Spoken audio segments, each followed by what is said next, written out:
राज्यसेवेचा 2025 ची जी पहिली descriptive pattern नुसार मेन्स एक्झाम झाली, तर या राज्यसेवेच्या 2025च्या निबंध पेपरवर चर्चा करणार आहोत.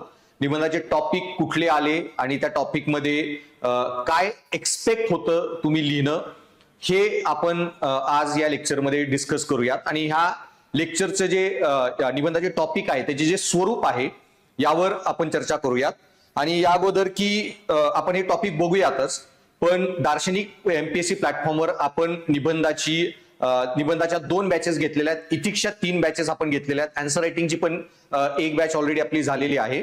आणि या सर्व बॅचेसमध्ये जी चर्चा आपण केली आणि त्याच्यामध्ये स्पेशली निबंध पेपर जेव्हा मी डिस्कस करतो, तर निबंधामध्ये आपला जो प्लॅन असतो की पहिले 20-1 तासामध्ये मी तुम्हाला प्रिव्हियस इयर जे युपीएससीचे सर्व पेपर झालेले आहेत त्यांचं विश्लेषण, त्यांचं अनालिसिस, त्या एसेचं इंटरप्रिटेशन हे डिस्कस करतो. त्याच्यानंतरच्या 20-25 तासामध्ये आपण निबंध कसा लिहावा, निबंधाची इंट्रोडक्शन कसं करावं, मेन बॉडी कशी लिहावी, जिस्ट कशी लिहावी, सोल्युशन कसं लिहावं, कन्क्लुजन कसं लिहावं, एसएससी डिसॅग्री कसं करावं, नेसेसरी सफिशियंट क्लॉजेस कसे ऍड करावेत, लिंकर कसे ऍड करावेत, चार्ट कसे ऍड करावेत, ओके, निबंधाला करंट अफेअर्सशी, इंडियन अँगलशी, ऍडमिनिस्ट्रेशनशी कसं लिंक करावं, केस स्टडी निबंधामध्ये कशा लिहाव्यात, या सगळ्या गोष्टींवर सखोल चर्चा आपण करतो. आणि त्याच्यानंतर निबंधाचा आपला जो थर्ड पार्ट आहे की निबंध कसा लिहावा हे तर एक भाग झाला, पण निबंधात आपण काय लिहिलं पाहिजे, कंटेंट हे सर्वात महत्वाचं आहे. Content is the game.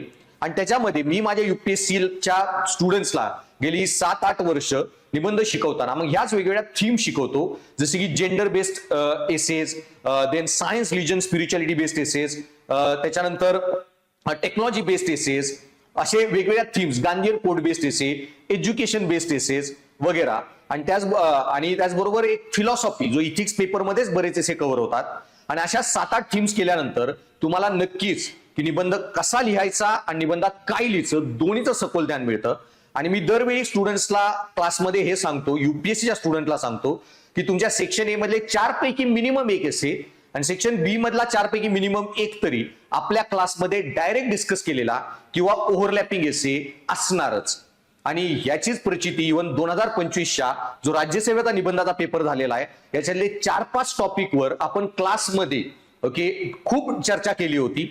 So त्याचं उदाहरण, सो काय चर्चा केलेली आणि निबंधात काय लिहायला पाहिजे होतं हे मी आता तुम्हाला सांगेन. पण याच्यामध्ये मी जर सांगितलं की मी जेंडर बेस्ड एसे थीम पूर्ण डिटेलमध्ये शिकवतो. सेक्शन ए मधला पहिला टॉपिक जो होता महिलांच्या इश्यूवर, की स्त्रियांचे समाजातील दुय्यम स्थान नाहीसे होण्यासाठी त्यांची मानसिकता बदलणे आवश्यक आहे. 40 मार्क पाहिजे असतील तर मग फिलॉसॉफिकल वाले निबंध लिहा.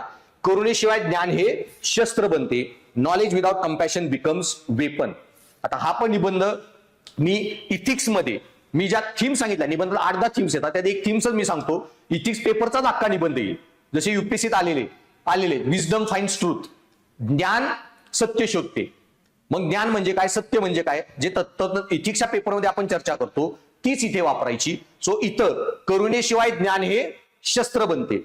तर मग knowledge without character is seen, science without humanity is seen. So मग इथं तुम्हाला आयक्यू आणि इक्यू, तुम्हाला आयक्यू म्हणजे तुमचं ज्ञान, नॉलेज, आणि त्याच्याबरोबर इक्यू इमोशनल इंटेलिजन्स. आणि इमोशनल इंटेलिजन्सचे 5 घटक मी सांगितलेले नीतिशास्त्रामध्ये, empathy, self regulation, self awareness, interesting motion, motivation and social skills. तर त्याची एम्पॅथी आहे सहवेदना, सहानुभूती सिंपथी, आणि सहवेदना एम्पॅथी. ते एम्पॅथीच पुढे जाऊन बनते कंपॅशन.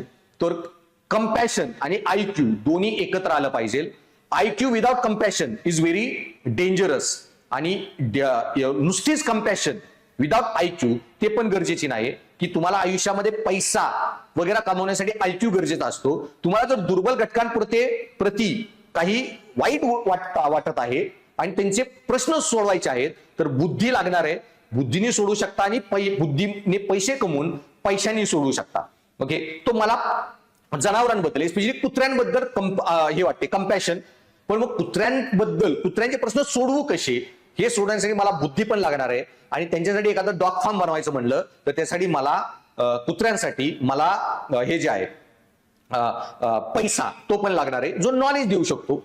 मग इथं तुम्हाला नॉलेज म्हणजे काय, नॉलेजचे सगळे फॅसेट्स लिहिता आले पाहिजेत, की नॉलेजमध्ये IQ, practical intelligence, analytical intelligence, aptitude, achievement, हे सगळे कॉन्सेप्ट लिहायचे. ज्ञान, आणि ज्ञानाबरोबर मग तुम्हाला कंपॅशन, तिथं empathy, sympathy, compassion clear cut लिहिता आलं पाहिजे. सहानुभूती, अरे वाईट झालं तुझ्याबरोबर.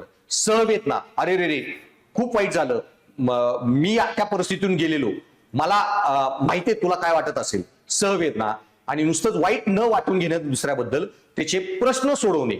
ओके, आणि ते म्हणजे तुमचं करुणा भाव, कंपॅशन. मग कंपॅशन म्हणजे काय लिहा. आणि मग नॉलेज विदाउट कंपॅशन असेल, ज्ञान, तर तुम्ही दुर्बल घटकांचा विचार करणार नाही. ओके, रेसमध्ये, कॉम्पिटिशन मध्ये, रॅट रेस जे आहे, ओके, दुसऱ्यांना एक्सप्लॉइट करतात. ते नाशिक BPO केस जशी आहे तशी पॉवर आली, सत्ता, त्याचा वापर कसा करावा ते कळणार नाही. तुम्ही पॉवर इररिस्पॉन्सिबिलिटी वापरणार, पैसा इररिस्पॉन्सिबिलिटी वापरणार. मग हे जे कारमध्ये बसून जे लोक ड्राईव्ह करतायत, रॅश ड्रायव्हिंग, बाकीच्या लोकांबद्दलचा विचार न करता, हे म्हणजे classic example knowledge without character. आणि मग त्याची बरीच उदाहरणं आहेत. Shiny Ahuja rapping made, okay, Salman Khan killing people on a footpath.